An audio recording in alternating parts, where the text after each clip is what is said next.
Yeah, I mean, my day basically comprised of waking up feeling absolutely horrible, festering in my room for however long for a day, and then I need a bottle of vodka just to go to bed. So, I mean, the thing is, when you wake up feeling like shit and you need a bottle to go to bed, that's when that's when your family can see that it's a serious problem. I mean, because I was covering up so much that I didn't want to admit. Because the things, my mum knew about my self-harm addiction before she knew about my alcoholism. Because my self-harming had gotten so problematic, I was leaving bloodstains everywhere. There was no way I couldn't hide the evidence. It was there for everyone to see. I mean, my sister took me to one side one day, and she actually staged some sort of intervention on me, and she asked me, "Are you actually self-harming? Please tell me now," because she saw me. It was quite hot. It was a hot day, and I had just taken my jumper off, and she saw the scars that were on my chest, and I had no choice but to say, "Yeah, I am." That was the rock bottom. That was just I was getting into that spiral, and because if I shrugged it off initially as a controlled experiment, soon enough, it spiraled out of control. I mean, my judgment flew out the window. I was not only drinking basically the equivalent of half a bottle of vodka a day. I was mixing. I was mixing substances as well. So some days I'd have. So one minute I'd have vodka, then the next I'd have creamy liqueur, and then I just locked myself in my bathroom and cut myself. I mean, that was my evenings in a nutshell. What was it that you did that contributed to the change in your heart and your mind and your paradigm? So this was prior to that day of going up to the hospital with my mum, and I got into a huge argument with her about how much I was drinking, because she could smell it on my breath for at least about 200 yards away. She could smell on my breath, and we were getting really argumentative about it, and I just flipped out, and I just said, whatever, don't care, do what you want, but do what you want. So what did that mean to you when you said do what you want? What were you expecting her to do? Well, I was expecting her to just put me in at the hospital slot, because by that time I'd already written up my suicide note. It was at least two pages worth, trying to justify to my family as to why I didn't deserve a place in the world anymore. I'd written up my suicide note on my laptop. I planned my suicide for the day, for the night before I was meant to go to the hospital. And then next thing I knew, out of exhaustion, I fell asleep, and somehow I never went through with it. I actually kind of like that you said that, because after Talon passed, there were three times when I was in the worst mental place possible, where I just didn't care if I lived, but 2 times when I'm really kind of surprised I'm still here, because again, I had no hope for joy. This was a miserable life sentence, this missing my son thing. I had to create myself a rule that I would give myself 24 hours, because I knew that if I could just get to sleep, that pain would be different in the morning. It wasn't going to be so overwhelming and all-encompassing. I would be able to deal with it in the morning, but I knew I just needed to get to sleep. So that became my rule, is I just needed to give myself a reset, a 24-hour rule, so that I could sleep, and then I would know that I could handle the next day. I felt exactly the same when I woke. Oh, you did? Exactly the same, because I planned to go. I was determined to go through with it. And then when I woke up, all I could think was, I'm still here. I still feel like I'm completely trapped inside my own shell.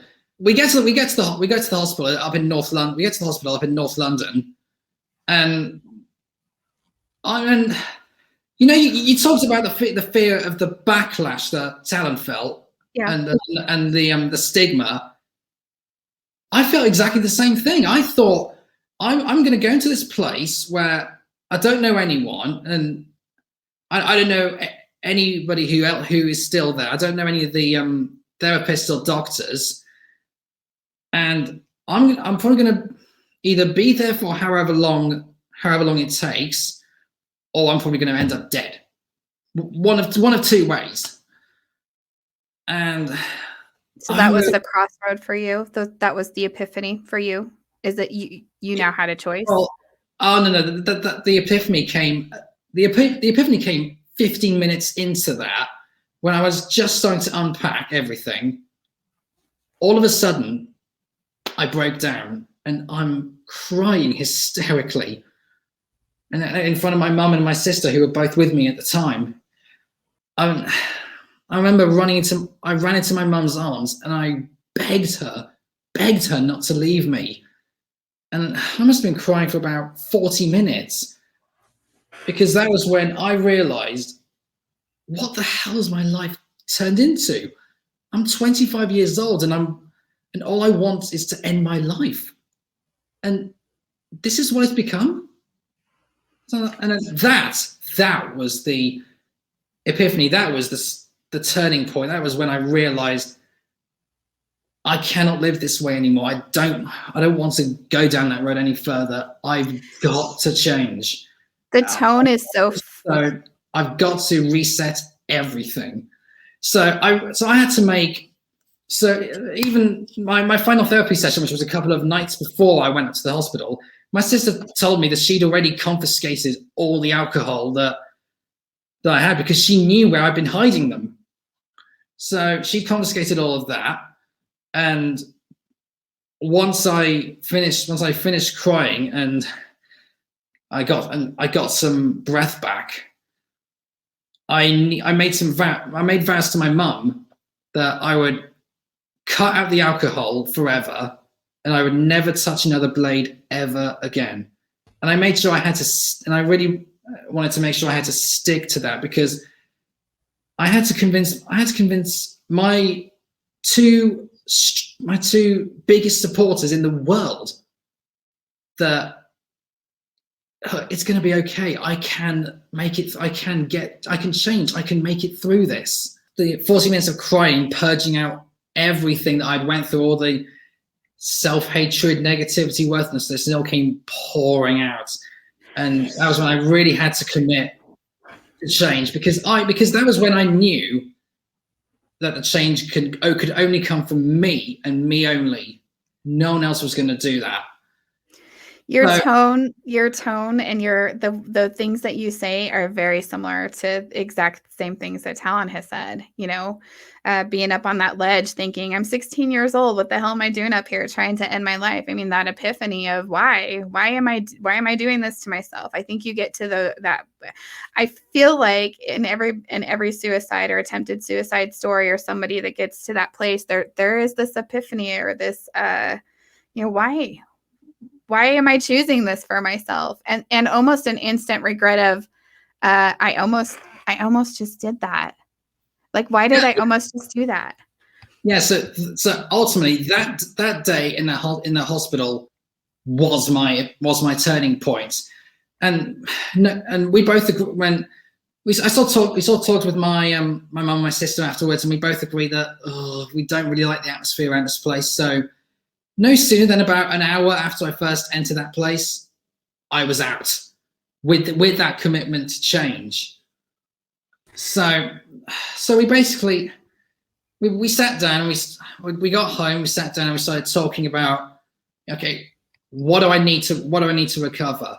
I hit rock bottom, and I know how horrible that feels, and I cannot go there again. Mm-hmm. So I was like, okay, I've got a huge mountain to climb to get even better. So I needed everything I had known for 25 years. I needed to scrap all of that and restart from scratch. And it was definitely hard to do that initially. It felt weird because I was so used to being the angry, hateful kid. And then trying to leave that behind was definitely tough. It was definitely weird the first few days because I was having to adjust to not drinking anymore, not falling into old habits again. And then soon enough, we sort of laid out a plan. So how I was gonna recover.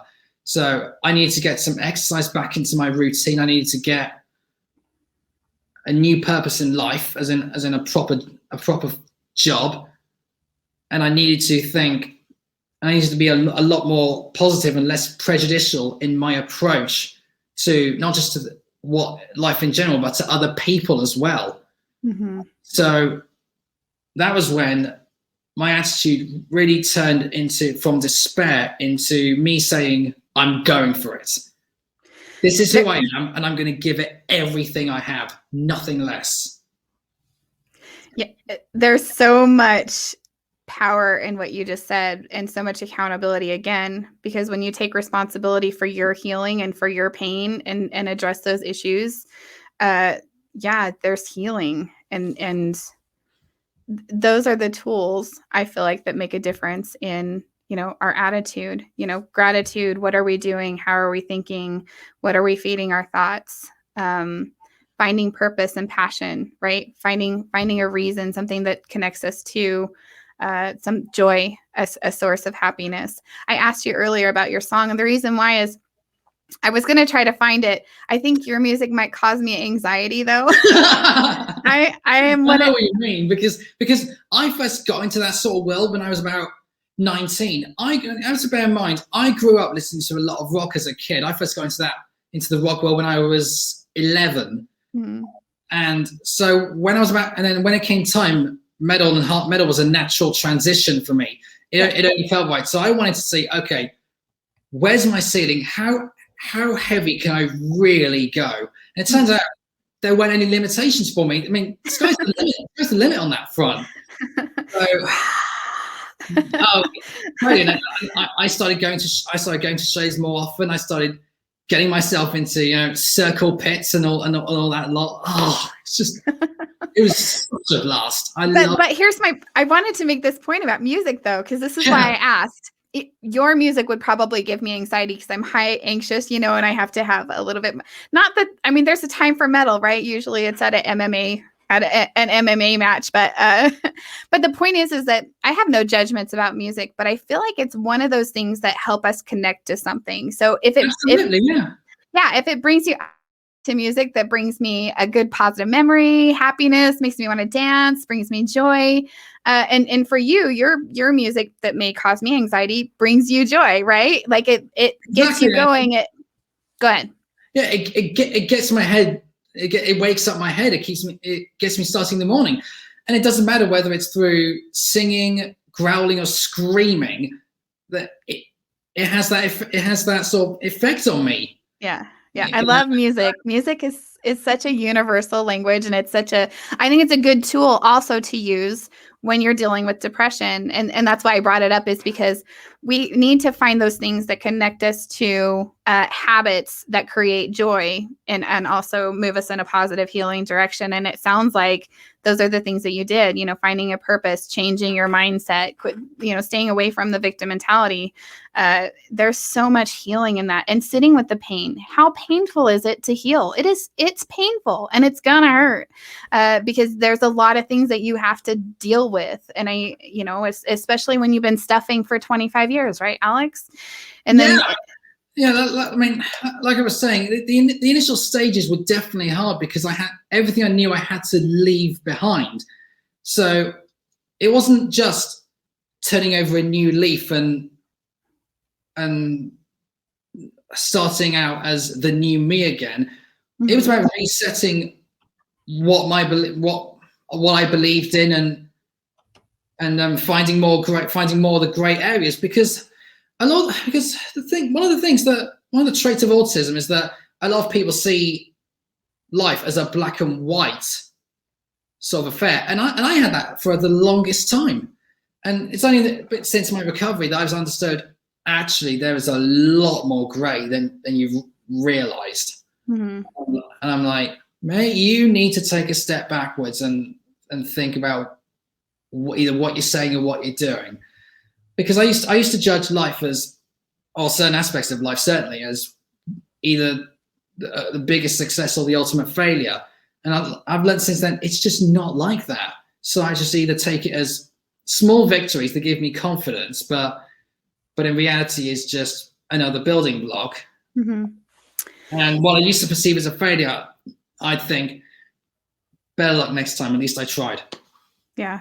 There's a book called The Slight Edge. Can't remember who writes it at the moment, but it talks about the small, simple things that add up over time. You know, the small things matter. They may seem so insignificant, but over time, the small things change your life in a positive way. So then where are you at now? So it was at the end of 2017. That was when I was really on. I'd started my boxing classes. My sister introduced them to me, and then she went off and did her own spinning session. So I've basically taken that on board and ran with it ever since. So that was when I really started to feel the change in me, and I was finally allowing my medication to work properly and address the chemical imbalance I've been battling with for 25 years. And honestly, it made a world of difference not to drink anymore. Because when you're a recovering addict, you will get to a stage where you can happily say, I don't miss it. Mm-hmm.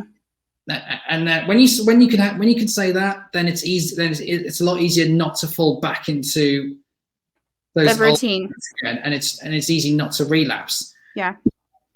I find that with smoking too. Like I quit smoking, but the longer I'm away from it, the easier it is to stay away. But you have to also keep the mindset, because I also know in high stress trigger moments, it will be the one thing that I'll think about first, right? So you also have to control those thoughts when things get hard, or when you want that drink, or you want that cigarette, or whatever, you know what I mean? But it sounds like you have come so far. And that you have.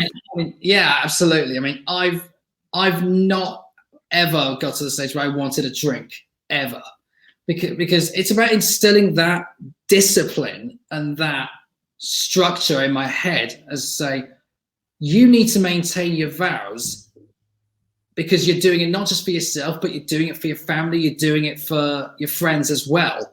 Mm-hmm. And it has a knock-on effect. It had a knock-on effect when I sort of realized the changes I made. Everyone was so much more positive and so much more open with me as well. And I was the same in return.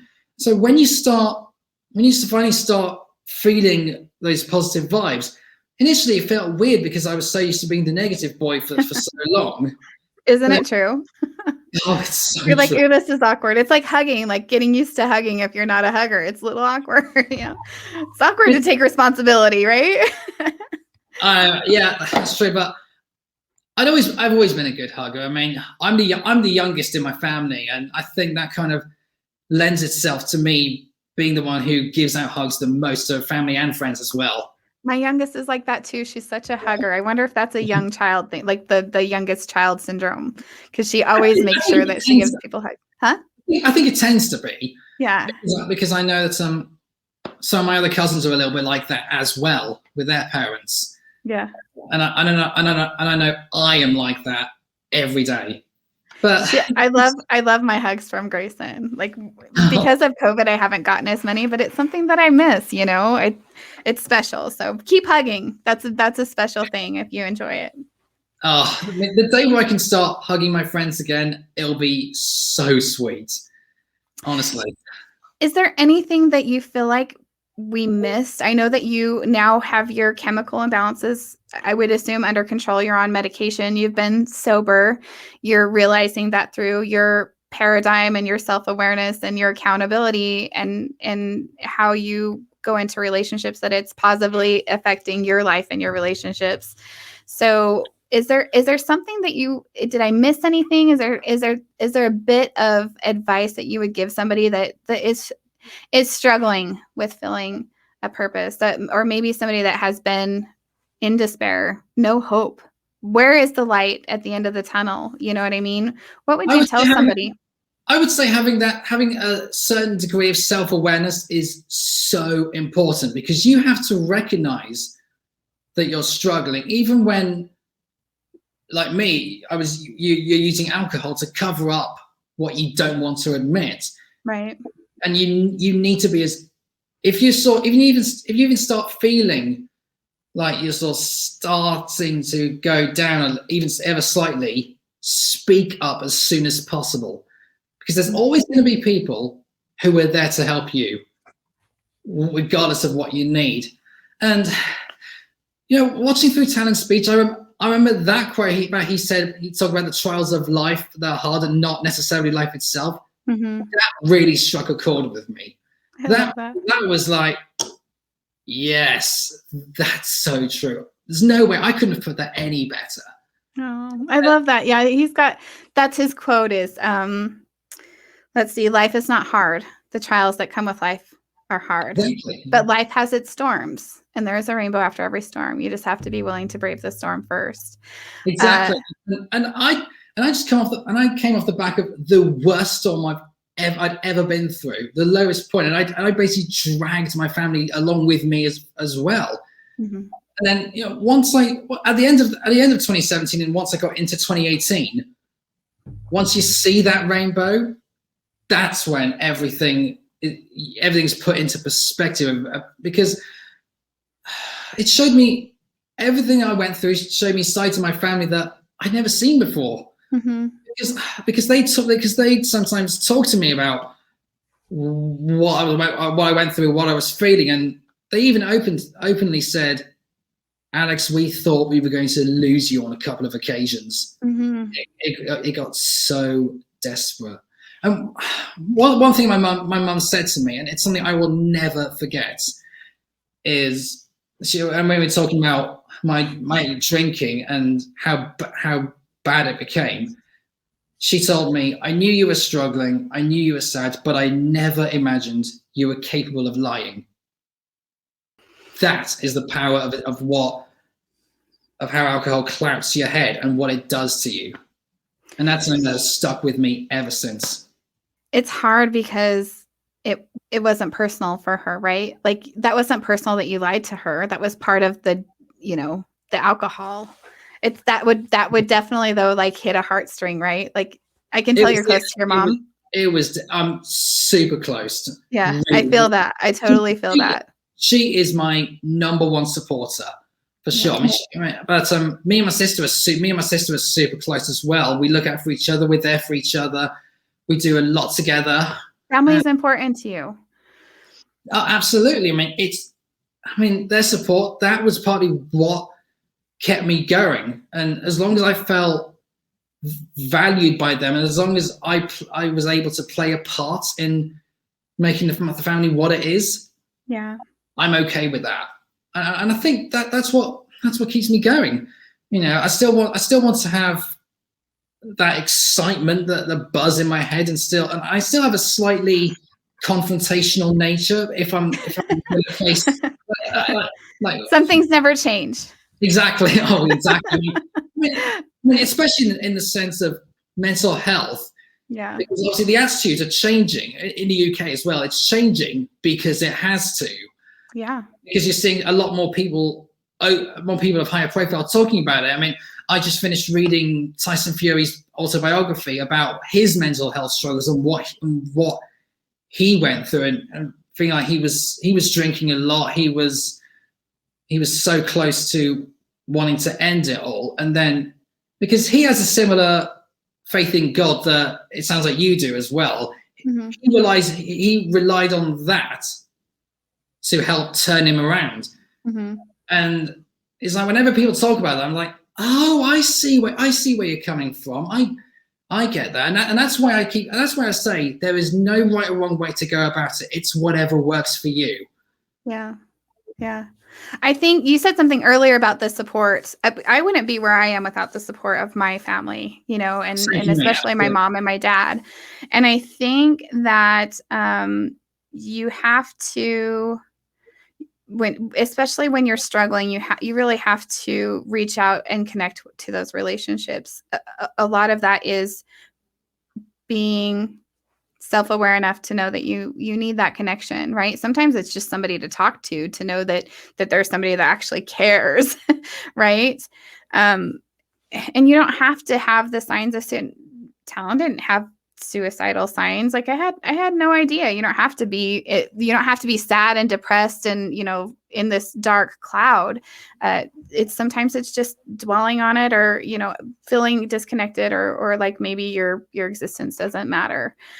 So again, connecting back to relationships and that support, I think, is absolutely huge. I think we're blessed when we have that kind of. It's absolutely everything. Yeah. And that's all there should be to it. Yeah. Whether and if that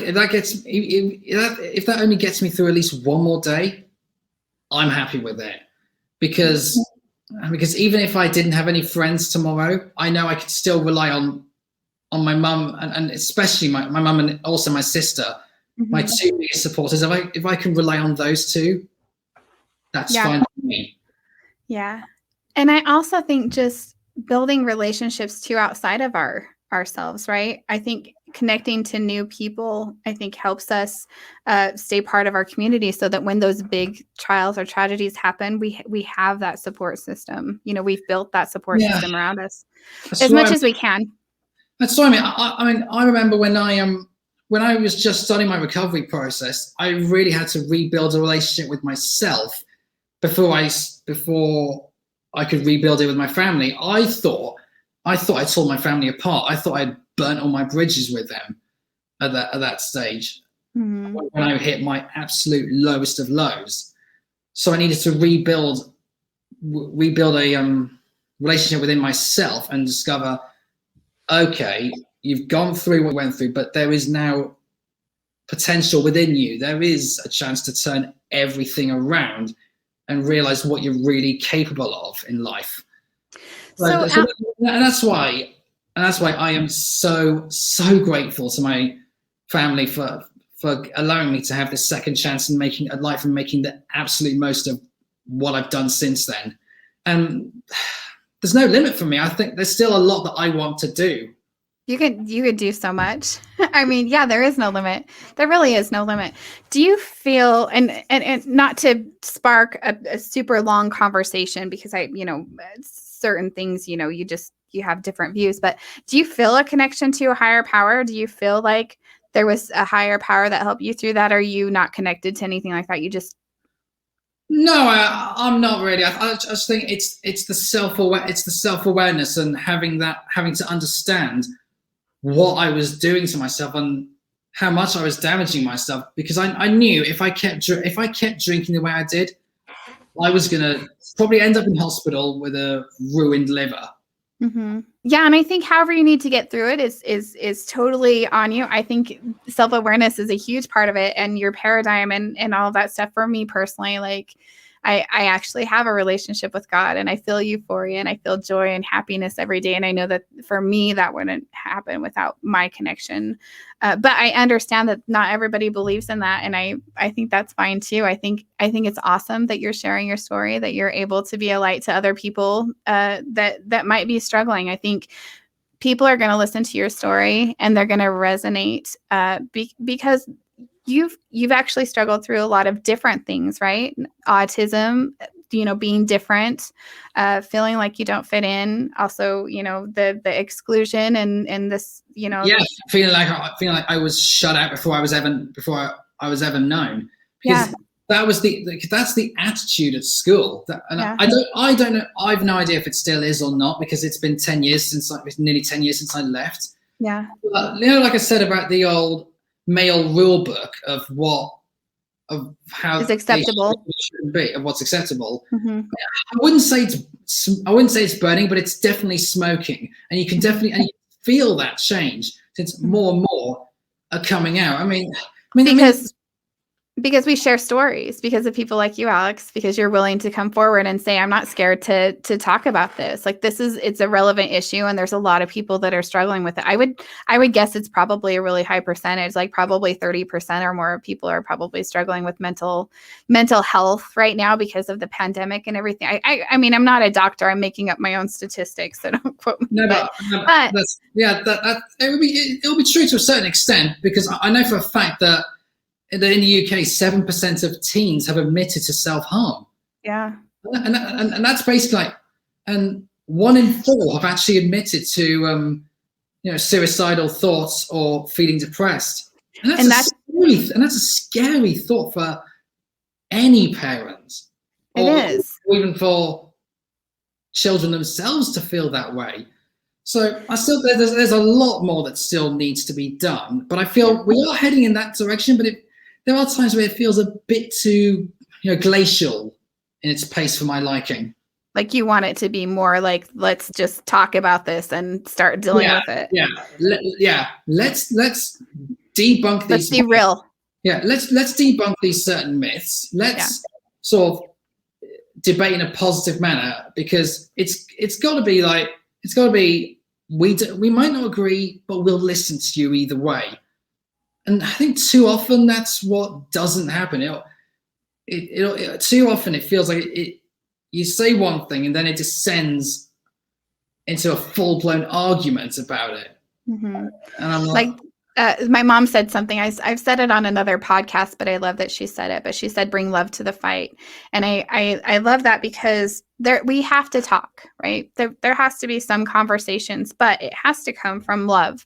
It has to come from understanding. It has to come from everybody is traveling a road. Everybody has a paradigm. Everybody believes the way that they believe and have their core values based on their life experiences. And until we learn to respect that we all feel deeply about the way that we feel because of our own life experiences, and we can come together in any conversation with love and understanding and trying to bridge that gap, that is something that I feel like is important, is bringing love to the fight, in those passionate conversations, just making sure that we're all have this mutual love and respect so that we can have those conversations about even mental illness and how do we fix it? How do we have those conversations about, where do we go as a society to correct this problem, address this problem, and get people help for this specific problem? And that involves having to open up the dialect to every corner of society, because there's always going to be those that are going to be very receptive to change. And there's always going to be those that are going to be skeptical about that, because going back to the whole rhetoric that certain kids always used at school when I was there. Mm-hmm. I shall say if you're actively being part of the problem, or if you're using those sort of phrases, shut it out of the way. Yeah, shut it out of the way, and let those people with real life experiences try to do the constructive work. Right. I'm actually with you. I love that, because it's true. When you have the life experience, you can talk from experience. And I feel like a lot of people are talking without experience. Let's handle it with the people who are experiencing it, and let's come together and get to the root. I think we all want the same thing. Because the thing, if there are people who are being malicious about what you're talking about, and you have to respond in a civil manner, because when I was growing up, my idea was always to retaliate, in the sense that if it was the attitude of, if you hit me once, I'll hit you back twice as hard, and I don't care about the repercussions. Whereas now it's sort of like, we need to sit down and debunk that myth as to why that person believes what he or she believes. Right. We've got to deconstruct all of that, because I think, like you said, it has to come from a place of love, because you have to say, look, I want so much more from you. I know you're capable of better than what you're showing. So so even if it makes people feel uncomfortable, we've got to open up these sort of conversations. And as long as we do it with love and respect, I think we can make progress. Where mental health is, mental health. And you'll speed up that progress as well. Yeah, Yeah, absolutely. Alex, I really appreciate you coming on. I don't know if we missed anything. I feel like we caught everything. Do you feel like there's anything else that you want? No, Huh? I think we've covered everything on that front. We've gone through the absolute lowest of lows to the highest of highs now. But And you're living now in joy and sobriety and healthy relationships. But I just want one final thing is that you know, I said earlier that it was in Switzerland that I confessed to my mum. Mm-hmm. I went 2 years later. I went back there with my mum on that same holiday, same place, same holiday. It was amazing, and that to be able to make happy memories like that was the sweetest redemption. Yes, yes, and it's a feeling you can't even describe. That's healing, right? That's healing when you can stop and enjoy life because you're now done like fighting with everybody, fighting with yourself, fighting with your thoughts, your negative disposition. You get to enjoy life and memories and experience happiness and bliss, and it's magical and amazing, don't you think? Yeah, definitely. And I think for me, it'll be really interesting to see where I can go from here, because doing this is actually only the start of me trying to being able to reach out. I want to be able to get to the stage where I can become an advocate for suicide prevention in youths, because I know that in the UK it's the biggest killer of those under 35. Yeah, it's a problem. Really scary. Yeah.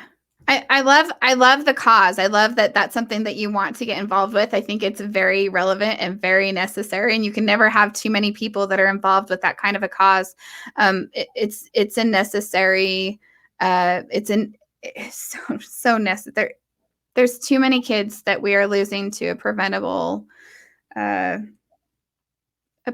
thing, you know, and it's sad. And so thank you again for being a light to other people. Thank you for sharing your story. The sky really is the limit. You are very well written. And if you have help in editing, your sisters in journalism, I'm going to tell you right now, you should write. You should continue to write. I mean, there's just a couple of pointers that I just want to say, because honestly, when I first came across Tannen's story, I had no idea about what happened afterwards. I mean, when I first saw it, I was like, I couldn't believe it.